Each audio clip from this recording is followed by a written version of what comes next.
Welcome to the Emergent Human, where we explore optimized health, embodied spirituality, and post-conventional living. I'm Michael Ostrolenk, a somatic educator, executive coach, and transpersonal guide, and I'm your host.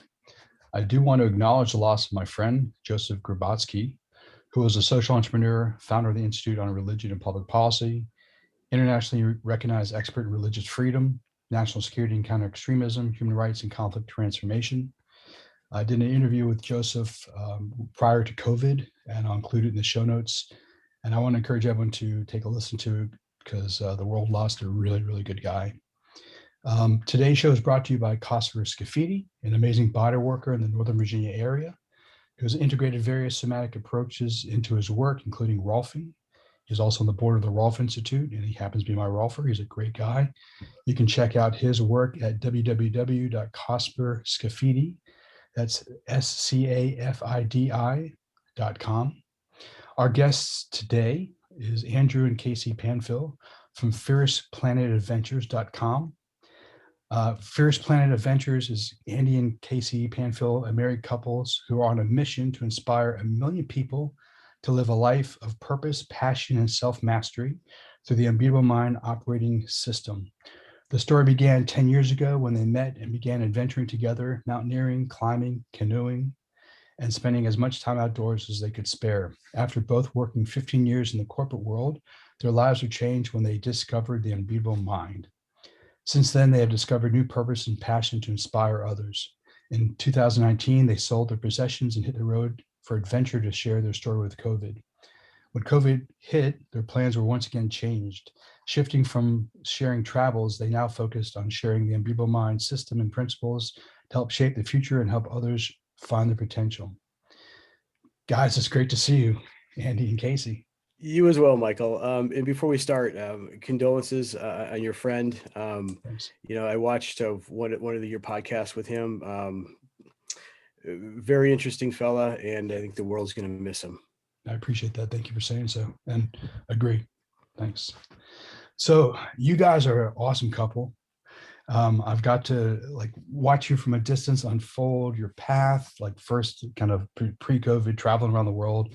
I follow you on Instagram. I know you personally through the Unbeatable Mind program, emails, phone calls, all kinds of great stuff. And I think it'd be so inspiring for our listening and viewing audience just to kind of hear the prequel to what you're doing now, how your individual paths crossed, what led you to do what you do, your paths crossed, and then you launched the Fierce Planet Adventures. Can we start there with a little bit of history? Yeah, absolutely, Michael. So, I guess my story is not too uncommon from a lot of folks. I grew up in Wisconsin, just south of Milwaukee. Went into the Marine Corps right after high school, ended up injuring my back, kind of derailed my plans there. Took a while to find some direction and purpose, but, through that path, obviously there's some growth and, had several different managerial positions with different companies. One of them brought me to Colorado in 1998. And, that's kind of when I think my story really started, it really emerged.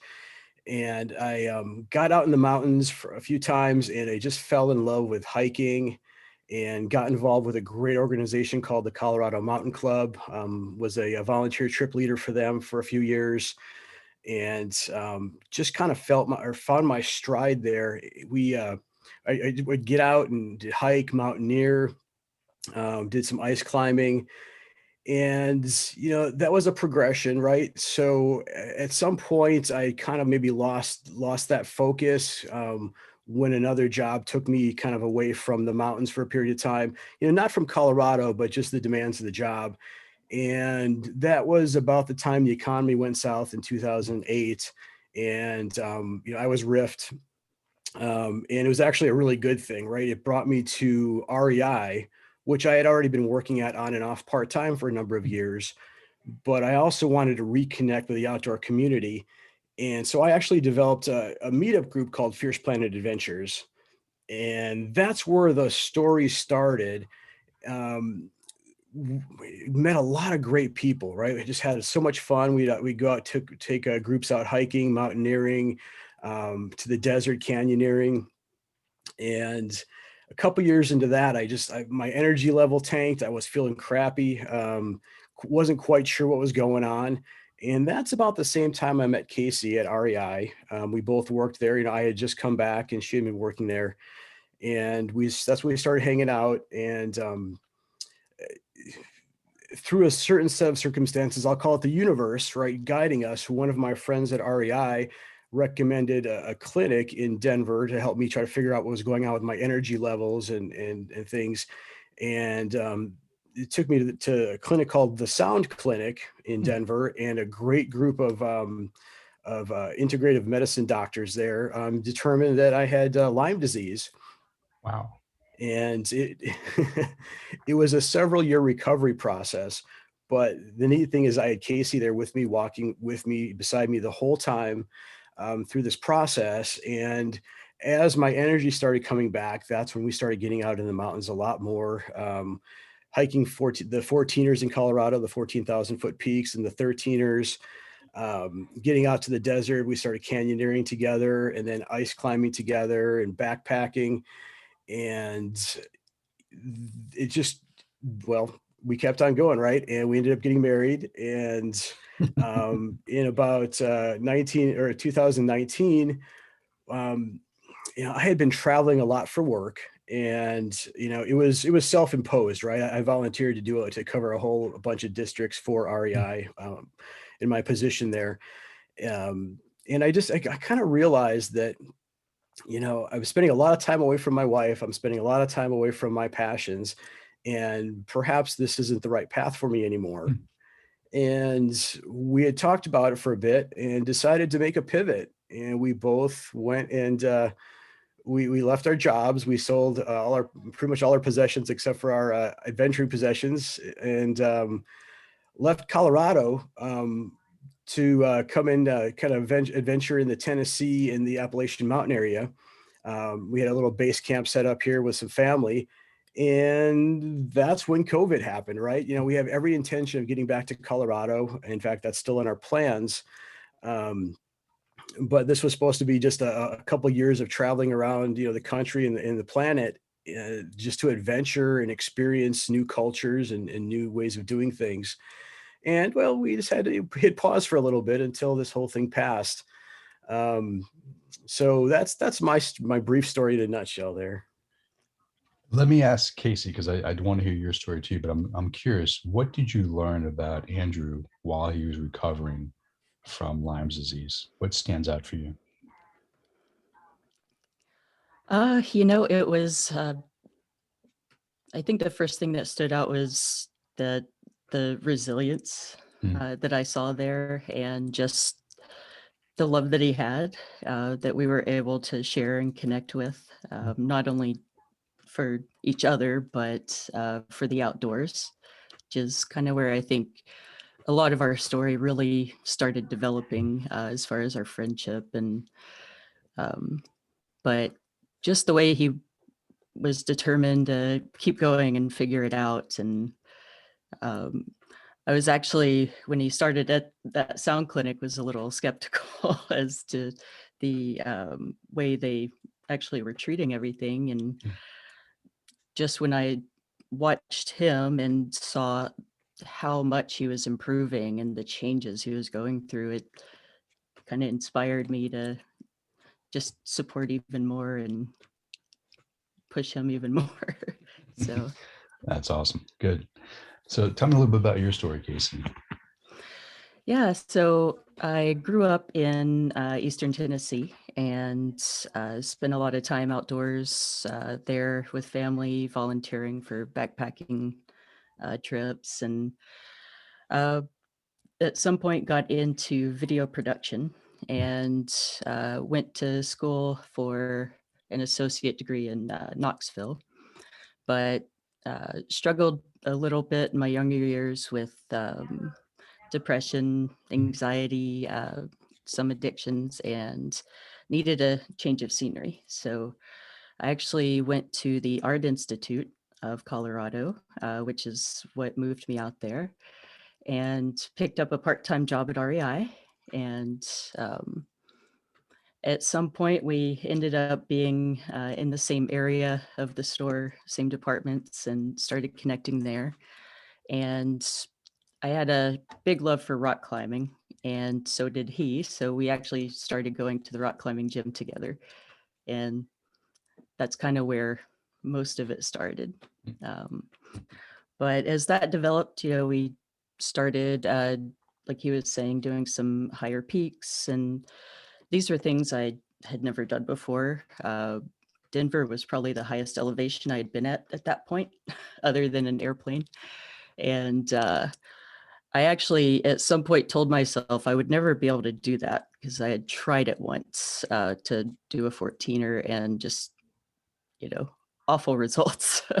But once we started doing it together, we just found ways of connecting and pushing through a lot of the discomfort and uh, just those times of me questioning if I could do it or not, because we had each other to support and keep pushing. But it was a pretty amazing time to learn so much about myself and this other person that I was with at the same time. And well, through that kind of adversity and pushing through the mental constructs that I had built up, it was a very eye-opening time. And it wasn't too long after that that we started doing the Unbeatable Mind practices, and even more started coming together. And like he said, that's when we started really questioning where we were going, what we were doing, and decided we wanted to live our own dream, which was where our passions were. So spending time outdoors together and pushing each other through fear and challenge. So It's interesting because when I asked you what characteristic stands out for you, Kacy, for Andrew, you said resilience. And then listen to you tell your story. It sounds like that's a characteristic that you also have cultivated over the years too. And I love the mountains are a continuous theme in your life. And we have the 5 mountains in SEAL Fit UM. So it's like internal, external, real like physical mountains and all the internal mountains too. Can you guys talk a little bit about your time like discovering the program and how this changed how you think and live in the world? Yeah, for sure. I'm not sure if this is a unique, but when I was traveling a lot for work, I was listening to a lot of audiobooks, both business and then also things like 13 Hours and American Sniper. So this book kept showing up in my audiobook feed, a suggestion, you may also like this. It was The Unbeatable Mind by Mark Divine. And I just really wasn't interested in anything having to do with the self-help, so to speak, that genre. But it just kept showing up month after month. And finally I said, you know what? I'm going to let the universe guide me a little bit here. And I downloaded it. We started listening to it on some camping trips. And I said, well, they do an online program too. What do you think? And Casey's like, yeah, let's do it. So we started doing the original foundations course a few years ago. And it was just such an amazing experience, connecting with the tribe on the Facebook platforms, um, opening up our minds to different possibilities of what's possible in life if we just change our focus from maybe dwelling on the negative or not having our path aligned with our purpose and our passions. And once we started making that shift, that's when the magic started happening. And it happened in the mountains of Colorado and the deserts of Utah. And it continued to happen until the point we decided, it's time for us to make a shift. And the neat thing with this is, if Mark wasn't who he is, if he wasn't a former Navy SEAL, I probably wouldn't have been open to this type of program. But I say it's the program that I've been looking for my entire adult life, just never knew I needed. Because, different times in my life, I've done really well, on the mental mountain academically, but maybe the physical side would wane or would fall off a little bit. So I wasn't able to quite get the priorities in line together. And with the Unbeatable Mind program, aligning the integrated training philosophy into 5 different areas and then focusing on the most important things was just, it was kind of a no-brainer to me, but it was also an epiphany, right? It's like, how did I not know this my entire life? But it took that program and that information to bring it all together for me. And, it's invaluable. And there's just kind of no looking back for me on that side of things. So we take a look at, the physical mountain, and, it's an integrative program, right? So Kokoro Yoga is one of the sister companies there. And I had always been of the philosophy that, yeah, I'm not flexible enough to do yoga. Guys don't do yoga. Well, I started doing yoga, and guess what happened?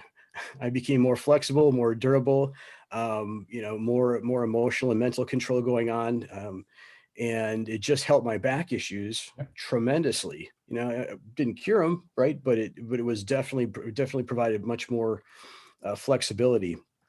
And, I can go on and talk about all the different mountains, all the different aspects, but, I guess I kind of want to leave it a little bit open, because there's just so much individual discovery to be had by each person that, I can share the details of my story, but it's going to be a completely different journey for somebody else. I do want to point out that Andy, you're a licensed coach, Unbeatable Mind Mhm. coach, and Kacy, you're in the program heading towards licensure, which is awesome. Let's switch back to the mountains and ask you, Kacy, a question. You had mentioned in your youth you had some issues that challenges that you dealt with: anxiety, depression, substance abuse. Was it a change of scenery, like moving from Tennessee to Colorado, that was the helpful thing? Multiple different things, including like your time in nature. Like, what might you say was a few of the factors or variables that were really helpful to you to help you deal, I guess, better perhaps with those issues? Yeah, absolutely. I think the change of scenery helped quite a bit. But I think I carried a lot with me Mhm. to Colorado. And the outdoors, I think, was a big connection for me, as far as connecting to the feeling that there's a lot more to life than feeling that way or Mhm. carrying so much negative energy around, constantly questioning and being down on myself. And it was through the outdoors that I learned that I could push myself beyond where I thought I was. But I feel it was mostly the practices where I really started seeing a lot of big change. It wasn't until I moved to Colorado I ever considered therapy either. Mhm. It was one of those stigmas where I come from, where, well, you don't need to go to therapy. You're not crazy. Like, well, I'm not saying I'm crazy, but have some things I probably need to talk about and figure out how to deal with. Um, but after that, and putting in the practices, as far as breathing, meditation, the yoga practices, I think were really the key to pushing beyond where I was at the time. Um, uh, there was a time I always surrounded myself with people where I hated to be alone sometimes. I appreciated independence, but I had trouble being alone with my own thoughts. And I had tried and always been interested in meditation and yoga, but I never had the patience or the quiet in my head to be able to practice them in an efficient way. And because of the and actually learning how to do some of these practices, and that you can actually train your mind like a muscle, that the persistence is what ends up paying off. And that truly, I think, is what brought everything together over time. Nice. That's awesome. So one couple of things I'm hearing is like, okay, you guys doing a lot more time outdoors. You discover the program is really informing how you're showing up in the world and relating to yourselves and perhaps each other, which is awesome. But that's a huge different step than, oh, let's quit our jobs and sell all our possessions and live in our van and travel around the US and have adventures. Can you guys walk me through and us through like the thought process and like some of the details. Because, I would imagine people go, oh my God, that's awesome. Or they go, holy shit, like I would never do that. And even those who'd say, that's awesome, I'd love to do that. Like, how do you do that? Or how did you do that? It might be different for everyone, Yeah. of course, but Yeah, it wasn't an overnight decision. We did talk about it for several months. There's a lot of thought that went into it, and I think we spent probably at least 6 to 8 months kind of setting up the scenario where we could actually do that. With making sure we had enough money in savings and making sure that we had the right vehicle. Um, and just making sure that we could actually do that with very little friction. um I guess the thought process is or was behind it that, well, we weren't living our dreams, we weren't living our passions, we didn't feel like we were living our purpose. We worked for a great company, the company's still wonderful, right? And I love the folks that work there. um but it just wasn't aligning with what we wanted to do in life. And our one of our uniting points or pillars was the outdoors, and how we operated together as individuals and as a couple in the outdoors. Like rock climbing, mountaineering, canyoneering, just things where we had to rely on each other, and make sure that we were looking out for each other, because there's a high risk factor in some of those activities. um, and that's where we found flow. That's where we found a lot of connection in life with each other and individually. And once we identify that, we started trying to figure out what we needed to do to make it happen. We started going after it and putting the pieces into place. I'm not going to say it was easy. Um, I guess it's kind of simple, right? That, we do X, Y, and Z. We get this, our finances in order, the vehicle in order. But the emotional process was, wow, are we really doing this? Are we really just going to quit our jobs and go travel? And yeah, this is exciting, but wow, what happens if? And we decided that we had a lot of our bases covered, and you can't mitigate every risk that's comes your way in life. But if you have a purpose, a strong enough purpose, a big enough why, you can shift fire, right? When something comes along like COVID and it knocks you off course a little bit, you have the resilience to shift fire and work and target some other things, some other opportunities in life. And then when things come back, to normal, so to speak, um, then you go back after it. I think for myself, as we were approaching the actual day of closing up and heading out, I felt a mixture of anxiety, excitement, trepidation, um, and it was great, right? It was just such a powerful. There's so much energy that was running through us at the time, right? And um, that was one of my indicators that we were on the right path, right? It was, what? No matter what comes our way, we're together and we can handle it together. And nice. you know, so we set out. So that's from my perspective. Let me ask you, Kacy, because in our program we talk about Boo, background of obviousness, and I have to imagine there are people in your life who just thought you talk about crazy, who thought this is crazy, and I'm kind of wondering if you got any pushback and how might have you explained, if you did, yourself to people that are important to you. Yeah, I definitely had some folks that maybe didn't fully understand where we were coming from with all this. So, um, newly married couple were seemingly very happy, and we were, because we were adventuring, taking trips, even while we were working as much as we could. We were pretty stable financially, and so the big question is, well, why are you going to give all of that up when you're so comfortable and safe? And that's just not where our passions were. It's finding that joy of pushing beyond fear, the excitement, the adrenaline sometimes of knowing that you're following your heart. And explaining that helped a lot, as far as this isn't just about making an impulse decision and following someone else. It's about us doing what we really want to do and following those passions.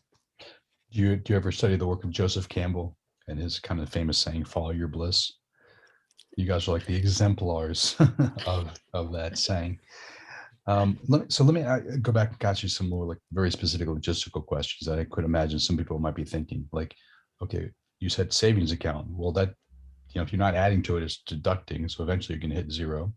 What do you like? How did you guys think about that? And insurance and health insurance, car insurance, other kind of expenses that at least back then you had to take care of. Health insurance, I think you don't have to necessarily have it now, but maybe 2 years ago you did under, I don't know when the Obamacare mandate shifted, but it doesn't really matter. Just kind of curious, like, okay, logistics of money coming in and money going out because you have to eat every day, and where did you stay, and insurance and car insurance, all that kind of good stuff. Mm-hmm. Yeah. We did the math.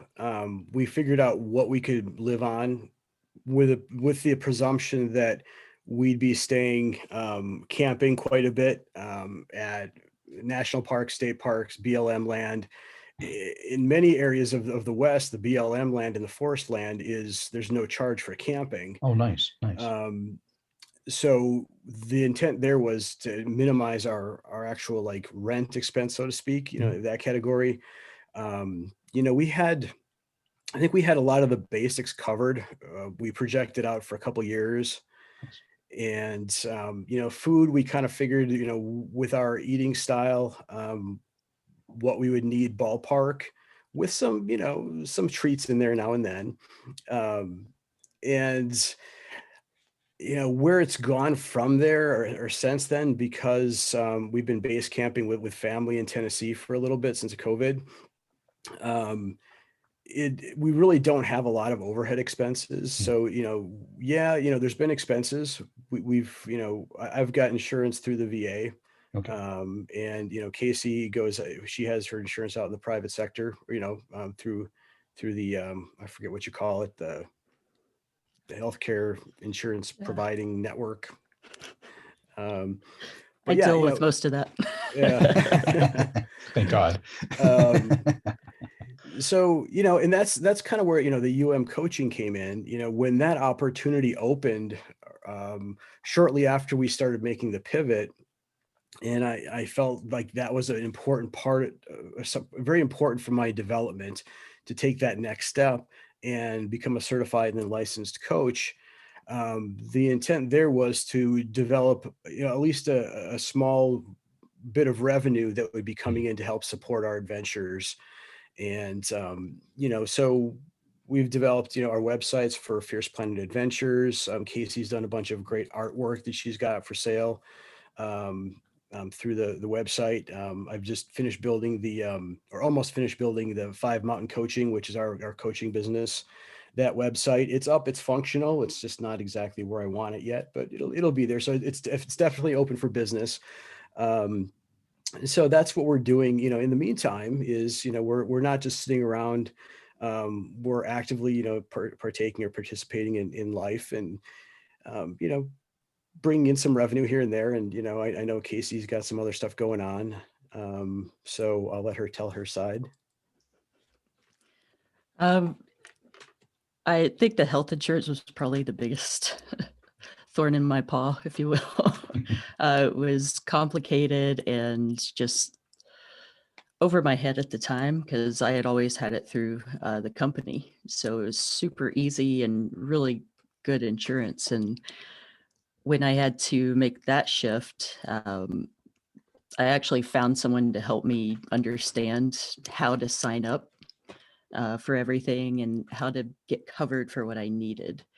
When we first left Colorado, I was still covered for like a month or so, and I could not find anywhere to be seen in Tennessee for anything because it was very state specific.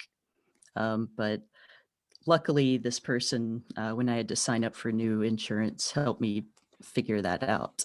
Good. As far as having that mindset of we'll be okay and not focusing solely on finance and how little or how much do we have. Uh, we also had the idea of, I think we were at a Spartan race. We would do volunteer shifts Hmm. to earn free races and just to hang out with other people. But they actually asked for people to stay and work for a little while for a little bit of money. And I think at that point we were saying, if we got into any real trouble, then we could always pick up some odd jobs here and there while we're traveling, or we could do remote work somewhere, something like that. So just having the mindset of being flexible and open to what's coming our way, I think really helped with that. What was your vehicle when you guys are traveling on the road? It's actually a Nissan Xterra 4-wheel or 4x4. The idea there is we were heading to do a lot of the peaks in Colorado. So it would have helped us get back some of those mountain roads clearance wise. You had mentioned earlier on, Kacy, that you did your studies in filmmaking. Now, I remember watching you guys do a lot of kind of fun crucibles, either on Twitter, through Twitter or Instagram. Were you the one who set that whole thing up and did all the filming? Most of the video and graphics and video editing I did a lot of.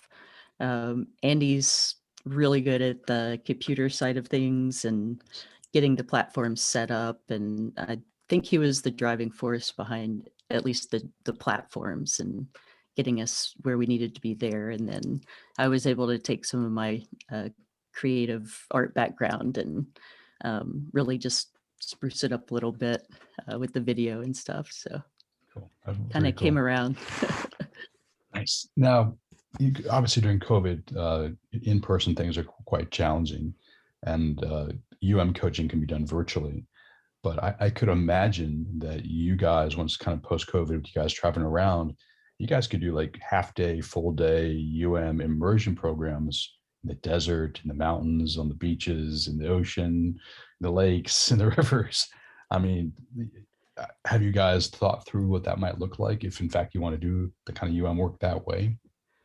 We've definitely talked about different aspects or different things that we can do, and we start talking about maybe looking at couples. We're working with couples with the framework and the tools and the practices. We haven't put together a package yet, but yes, that is something that is in our view, our future vision here, as well as continuing the coaching and so on. But yeah, absolutely. Doing couples work as a couple in some of the kind of wilderness settings that you guys enjoy spending your time in could be amazing work. Yeah, Wow. we agree. Yeah, absolutely. Yeah. So let's just pretend for the moment that we're post-COVID, whenever that might be, next month, next year, 5 decades from now, and you guys are kind of able to launch from Tennessee. Do you have a vision of what that might look like, where you might be going, your next series of adventures you want to try? Go ahead. So definitely have a lot of vision there, and couple that we have started and really want to get back to is hiking or completing the South Beyond 6,000 challenge. It's through, I believe it's the North Carolina Mountain Club. It's basically all the peaks in the southeastern area that are above 6,000 feet. Okay. So we got that started this past summer and had a lot of fun doing that. It's quite different experience than the mountains of Colorado. That being said, we also want to get back to Colorado to take on the 100 highest peaks there, which has been a dream of both of ours for quite some time. Yeah. the Centennial Peaks of Colorado, just, the 100 highest peaks, just amazing, just beautiful. It's something I've been working on for 15 years. But then when Kacy and I started doing it together, I'm like, well, this has been so much fun. Why don't we just go back and do all the ones I've done individually, or as a, we'll go back and do it as a couple.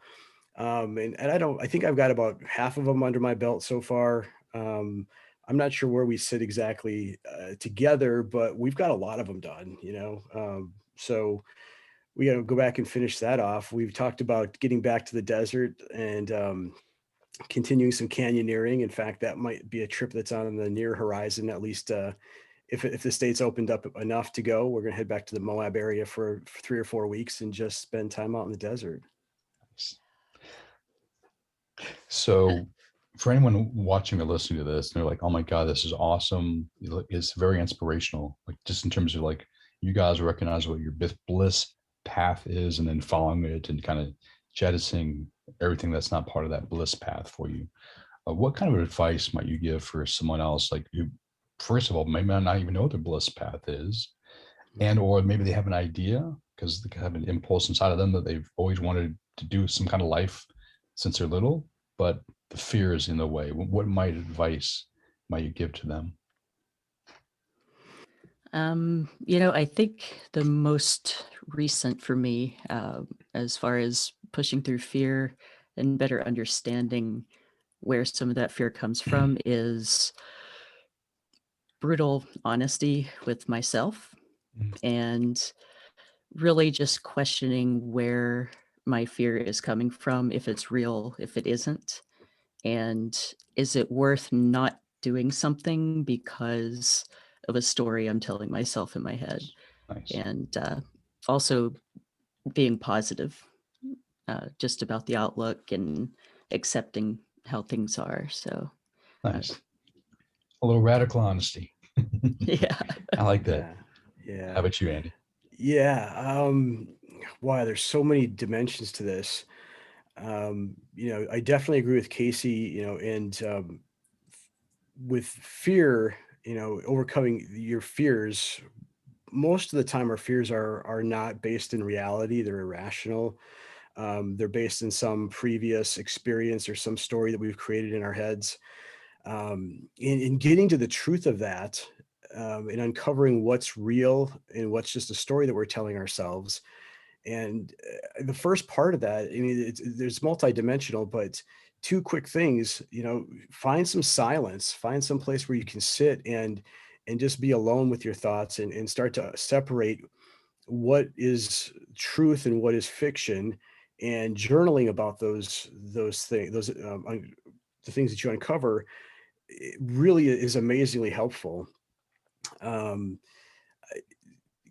we can hold ourselves back so often in life from living somebody else's story or somebody else's expectations of us, and uh, coming to a place where we're comfortable with ourselves and what we've identified, what story we want to live, what story we want to write for ourselves.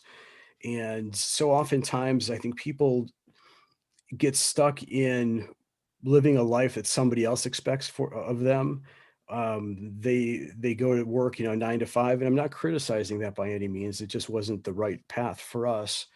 And they get towards the end of their lives and they're like, well, what just happened here, right? So one of the things that for me was, well, if I don't do this now, then when am I going to do this? And the answer was, well, I got to do it now, right? And there's no better time than now. So coming to terms with or figuring out what your purpose in life is and what you're passionate about, setting the stage, being intentional about the decisions you're making to get to the point where you can make that break from the safety net that you have, and being in a place where you can just, take that leap of faith and have the confidence in yourself that, look, whatever comes our way, we can deal with it. And if we need to, we can shift fire and we can do something else temporarily, but that doesn't mean we failed. It just means we've found a different way to do what we're doing, right, to go after what we're doing. um, so some people, might find it very useful to have guides along the way. And I think that's where came in for us. Is it gave us the framework to start thinking about things differently and uncovering our passions and our purpose in life, and really, aligning that with our future vision of ourselves. And once those things merged together, that, and we set the stage, we checked all the boxes that we wanted to check to set our lives up to do this. That's when we took the leap, right? And I would offer to folks that are listening to this that, spend some time uncovering what you feel your purpose is and what you're passionate about, and find out what story it is that you want to live, or what story you want to write for yourself, and go after it. Because there's no better time than now. This is your life. It's not going to come around again anytime soon, right? Right on. So I mentioned earlier that Andy, you're you certified licensed coach, and Kacy soon will be. So if people want to work with you guys, at least for now, you, Andy, and then soon enough, Kacy, assuming you don't need any volunteer clients, Kacy, where can people? Oh, okay, perfect. Okay. If you want to be a volunteer client of Kacy's and you want to work with Andy, how can they reach you? Like what you mentioned, a website. Yeah. Our coaching platform is the number 5, so 5, and then mountaincoaching.com. We're on the different social media platforms there. We also have the Fierce Planet Adventures social media platforms and website. Any one of those venues is fine to reach out to us through. They're just two different sides of what we're doing in life right now. One's the social side where we have our podcast and share our adventures and our struggles and successes, and the other one is the actual coaching business. So either way, it works out. And actually, that's a nice segue. Let's briefly talk about your podcast. Mm-hmm. Yeah, Fierce Planet Adventures podcast. We've got several episodes under our belt. There's several more in production or post-production, and a few in production. We've had some amazing guests, and I think this is a great opportunity to call some of those folks out, because this isn't something we've done by ourselves, right? We've had a tremendous amount of support from people within our lives and the different communities we're involved in. And one of those people is you, Michael, and you've been very supportive and helpful in guiding us here. And Catherine Chapman is awesome. She's wonderful, and she was our first guest, and it went so long and so well that we divided up into 2 different podcasts. Michael Bullock, the Man of Mastery, Stuart Zvatsky, Dennis Stoika. So, just a whole bunch of great people that we've had help us out along the way, and many more to come for sure. So awesome. You can find us on all the different podcasting platforms, iTunes, Google, Podbean, so on and so forth. Yeah. Yeah. That's awesome. And if I may, quick Please. shout out also to Jay Middleton, who is the creator of Bikes Kill Cancer. He was our second guest, I believe, but another great person that has supported along the way. So that's awesome. Yeah, it's really nice, because listening to you guys talk about it, it's in the program we talk about I to we.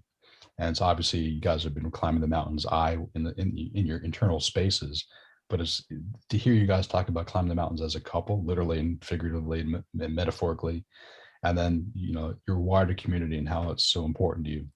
I think it's so important for people to hear the importance of having people in your life who support your growth and development.